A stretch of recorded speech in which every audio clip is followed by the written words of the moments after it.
Alright.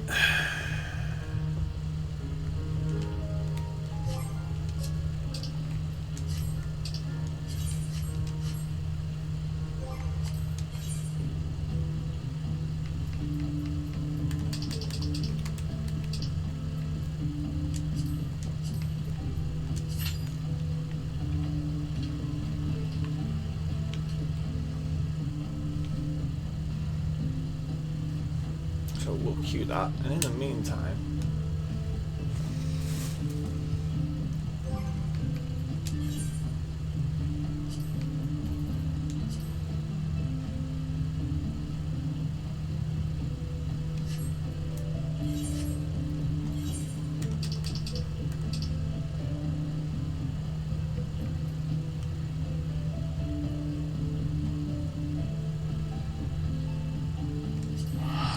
we might as well go on log flight.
So it's over the bridge. Okay.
So it's up here somewhere.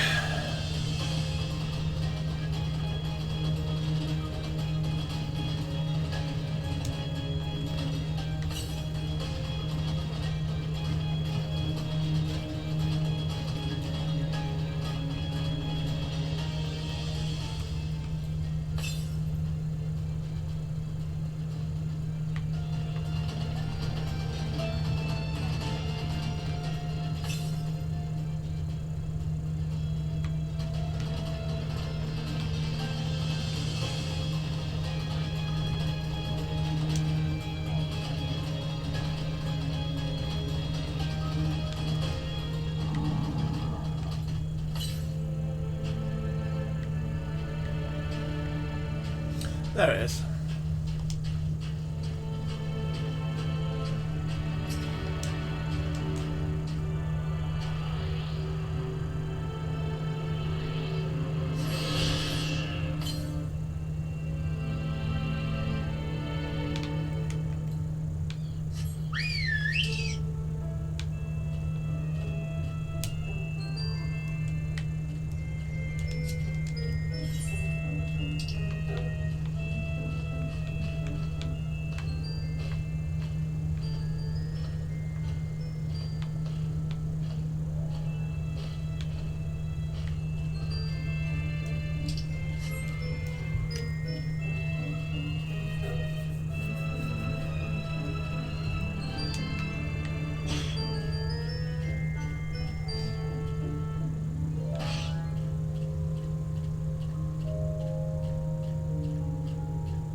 slightly technical than I expected.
this be?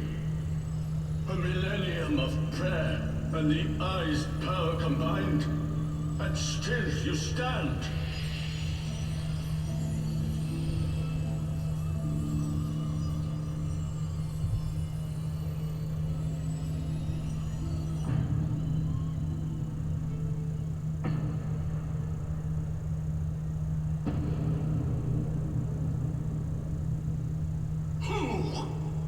What are you?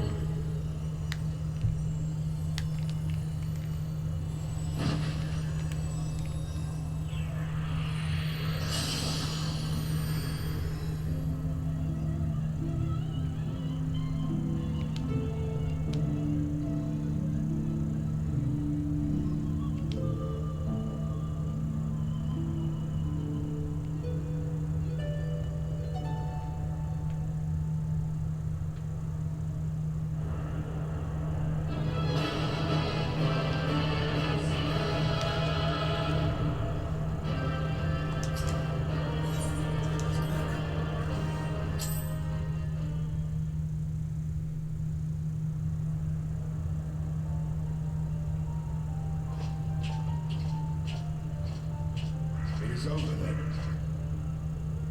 I had hoped that mine would be the hand to end it.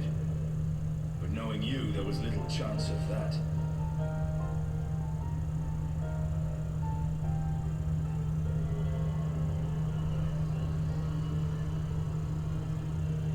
It would seem the eye has served you well.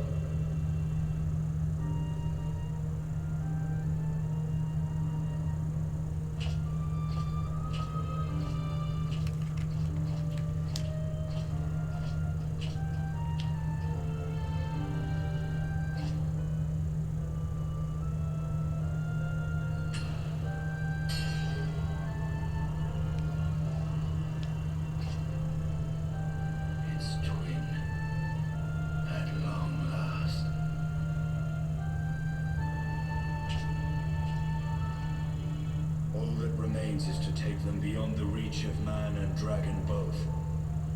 With this task accomplished, my toil shall finally be at an end.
Chief! Over there! Oi!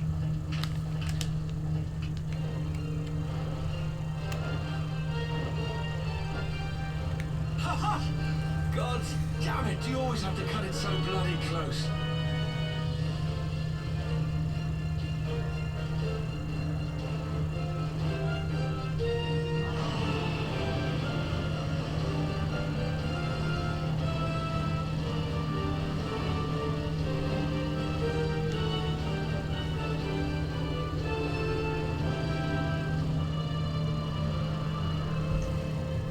It would seem he has done it again. Was there ever any doubt? Let us return to Ishgard. Our friends will be eager to learn the battle's outcome and welcome back their champion.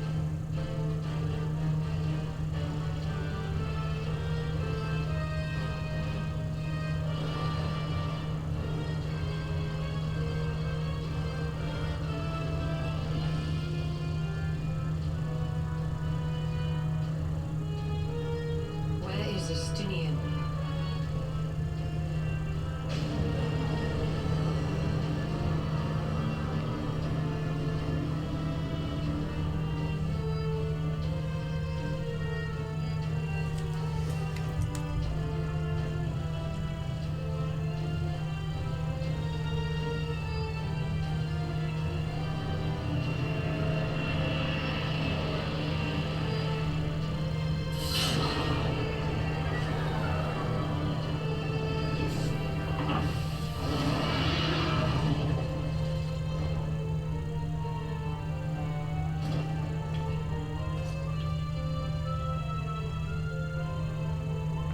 I dare say you are the first soul in Ishgardian history to arrive in our city upon Dragonback.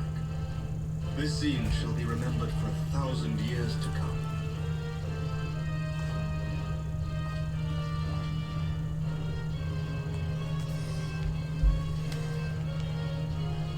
As we had feared, the Archbishop summoned the soul of King Thordan into himself, and thence became a primal. But he and his knights are no more, thanks to the Warrior of Light. Your struggles are not yet over, mortals.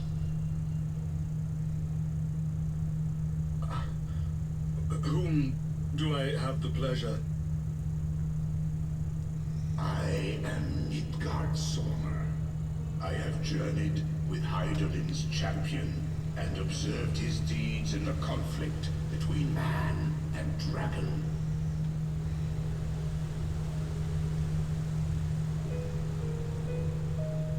Tell me, children of Thordan, do you desire peace?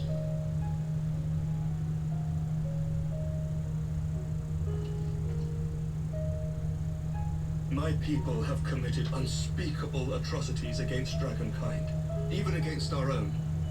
Would that we could undo these wrongs, but we cannot. Be that as it may, the future yet presents a chance to begin anew. Our nation has broken free of the shackles of a false faith, and Nidhogg shall lead his kindred against us no more. I doubt not that it will require much effort and perseverance, but 'tis my belief that in time, Ishgard will again become a place where man and dragon may abide together in harmony. I shall remember thy words. Yet be warned, Nidhogg's soul liveth on. His unbridled rage hath claimed for its vessel the one thou callest the Azure Dragoon.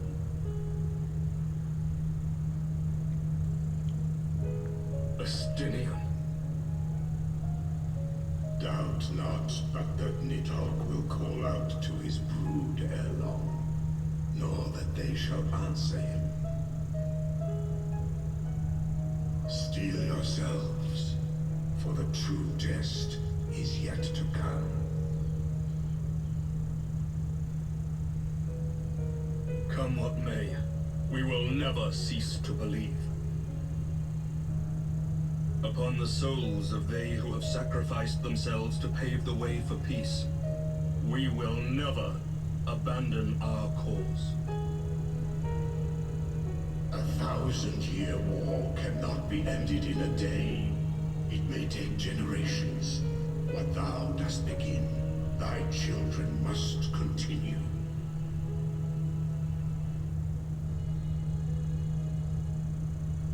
Entrust unto them thy hopes and dreams, that peace may reign again, and forevermore.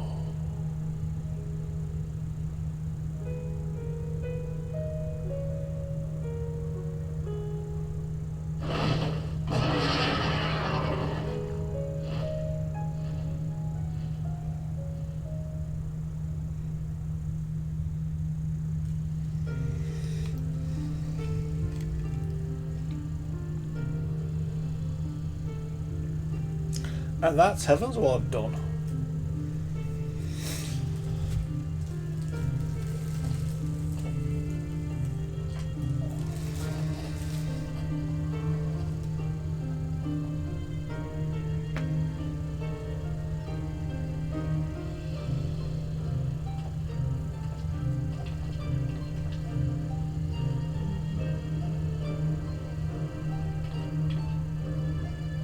Let all here present attest that Sir Emmerich, acting on behalf of the Archbishop, has appended his signature.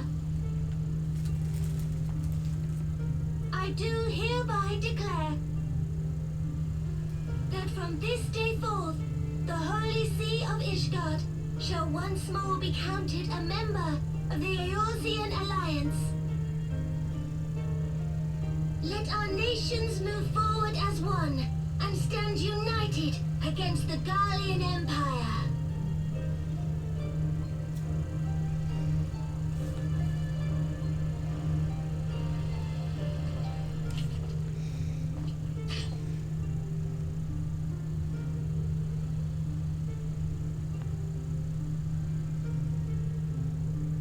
For the future of Eorzea. For the future of Eorzea!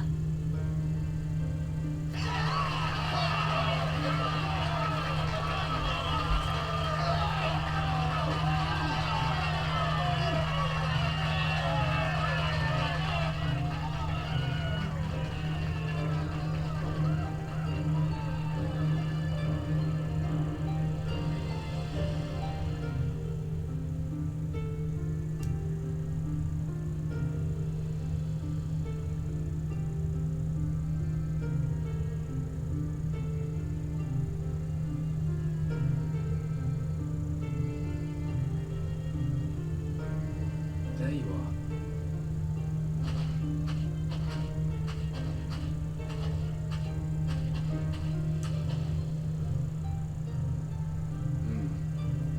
A noble monument to a noble soul.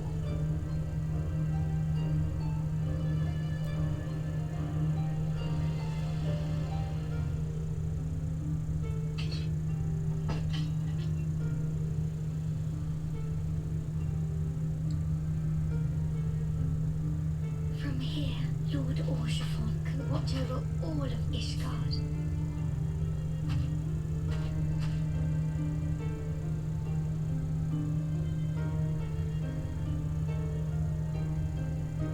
It has been a long and arduous journey, and we have lost much and more along the way.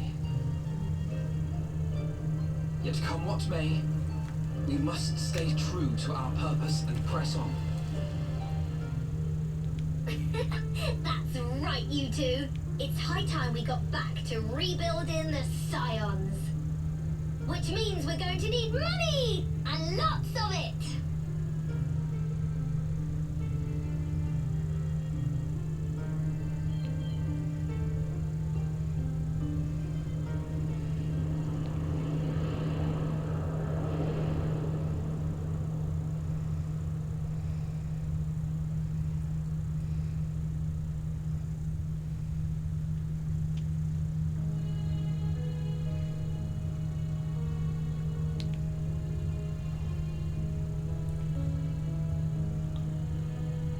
So ends a glorious chapter in their tale.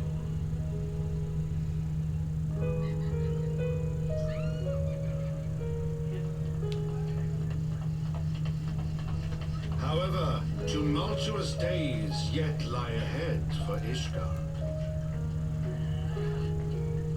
After 1,000 years under the yoke of the Church, the people take their first tentative steps into the unknown.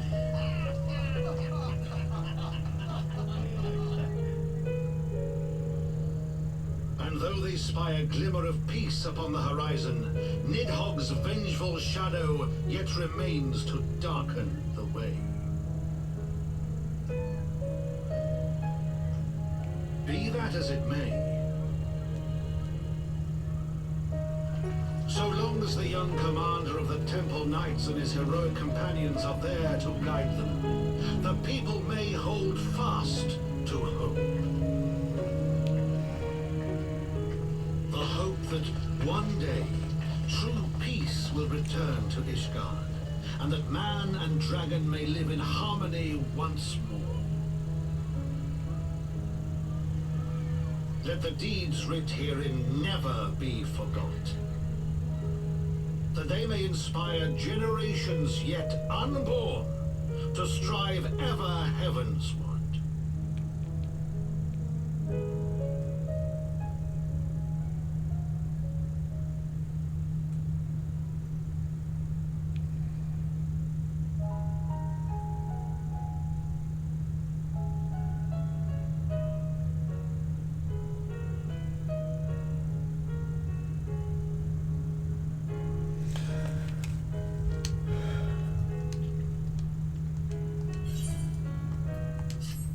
We don't need to watch that.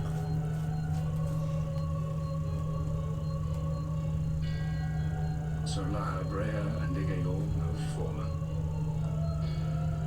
Bested by mortals in their attempt to initiate so complacent.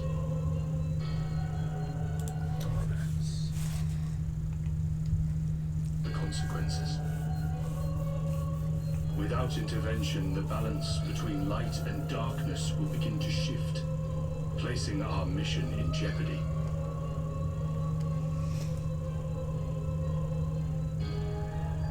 Heidelin's champion has grown too strong.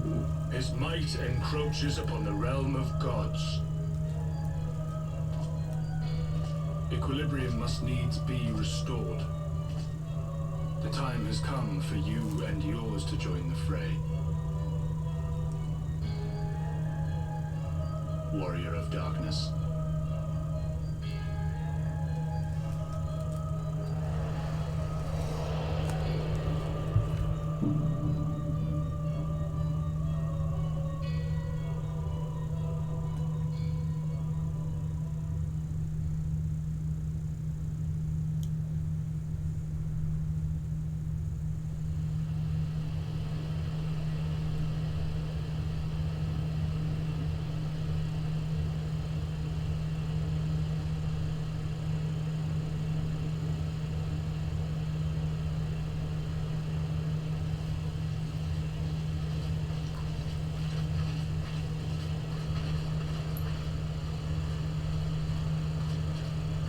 Remind me, why is there no rest for the righteous? Because they care, Master Garland.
things they could have picked to play with.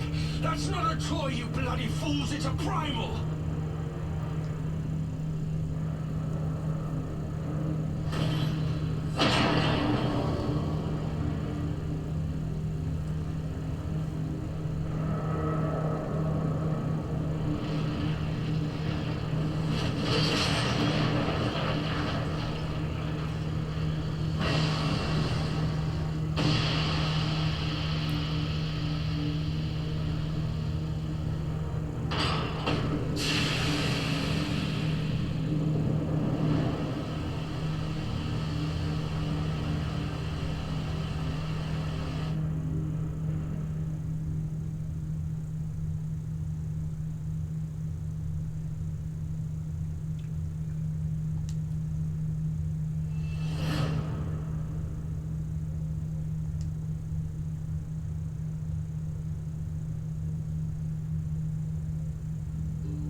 And we continue on.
Sea of clouds, I think.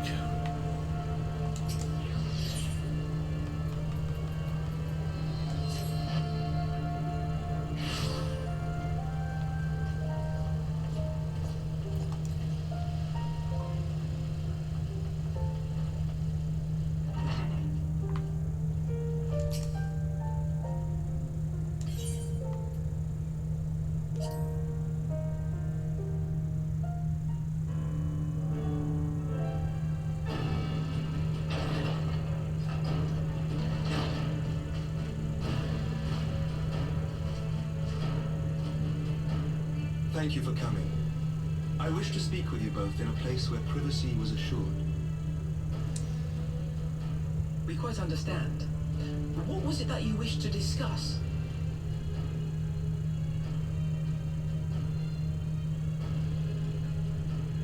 With my father's passing, the seat of the Archbishop lies vacant. And so, in accordance with canon law, I have assumed his responsibilities. I should stress that this is a temporary measure. It was never intended that the Lord Commander of the Temple Knights serve in this capacity indefinitely. Quite the opposite. The statutes specify that I should surrender my powers as soon as a conclave of the senior clergy and the high houses have named a new Archbishop. But in light of recent events, that would not seem appropriate. I confess I did not expect you to divulge quite so much quite so soon. The details of the Archbishop's plans, perhaps, but the true origin of the war and all it entails? I too had concerns. But when the Warrior of Light is witnessed returning to the capital upon the back of a dragon, one's options are rather limited. Mayhap I could have concealed certain details, but for how long? And at what risk? Should the truth have come to light in the meantime, how would the people have viewed my silence? After 1,000 years of lies and secrecy, I could not well abuse their trust and hope to be believed. The time for deception has passed. I only wish the people agreed. that some would deny the truth I had anticipated, but not this many.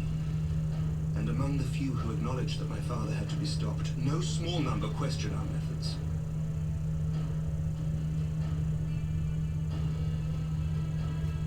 If they suspect a coup, it will not be long before some turn to violence.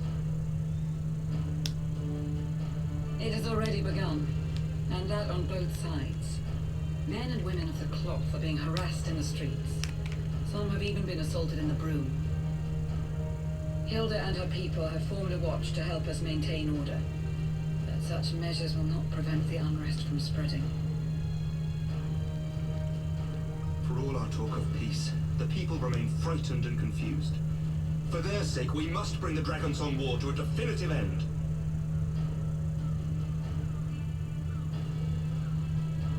And we should be glad to help you, Sir Emmerich.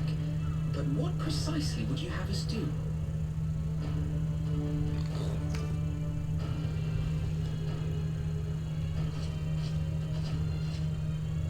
We wish to treat with the dragons of Annex Trine. To that end, I would trouble you for an escort and an introduction.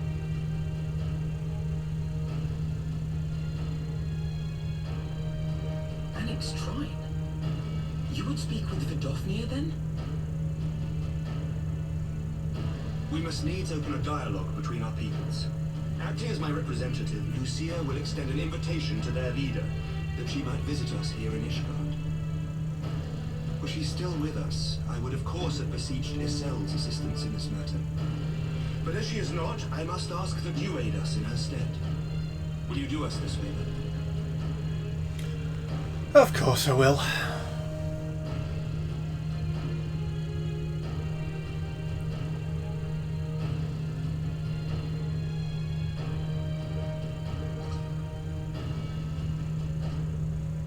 Thank you, my friends. Lucia, I leave the rest to you.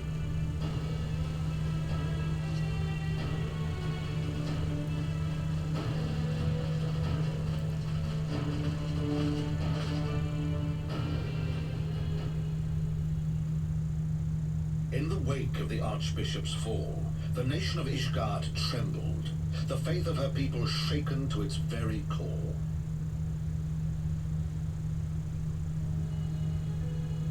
For 1,000 years had they fought and died, certain of the justice of their cause, only to be told that their holy war was born of the sins of their forefathers. What then for those brave men and women, thus stripped of their righteousness but to despair, to deny the truth and decry its speakers?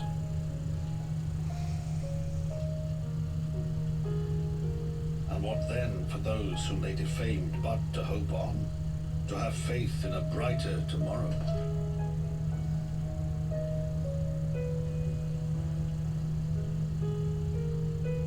A tomorrow in which man and dragon might live together in harmony, then as distant as the very stars in the heavens.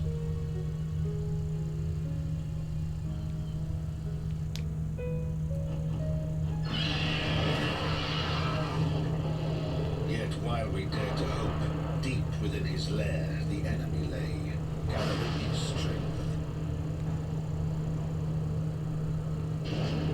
Nidhogg, now possessed of his 2 eyes and the body of the Azure Dragoon, prizes to which he had laid claim at the very hour of the hero's triumph.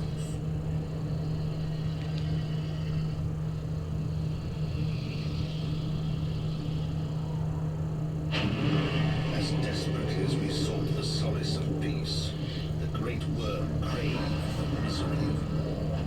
Nor was he alone in his misbegotten desire.